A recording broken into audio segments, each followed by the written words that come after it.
Hindi na ba kasing lakas ng dati? Panoorin mo to. Lately, that's totally normal. You're not alone. Many men go through this and it's actually common than we realize. Hindi tayo madalas mag-usap tungkol dito, lalo na sa content ko. Pero it's normal and it happens to a lot of guys as we age. And you know what?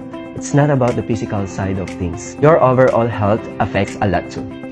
Sa study ni Dr. Saji de Guzman noong 2023, 21.3% of young Filipino men ay may severe ED, hypertensions, diabetes, at stress. Lahat yan pwede makaapekto sa blood flow. Kaya kung may nangyaring di usual kay Junjun, you're not alone. But here's the thing.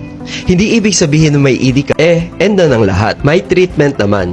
Kailangan mo lang ng tamang tulong. And that's where GoRucky comes in to help you out. Sin mo na may mga changes na sa health mo, don't wait. Start with a simple online assessment, confidential, walang judgment, and GoRucky's doctor will guide you to the right next step. So ano pang hinihintay mo?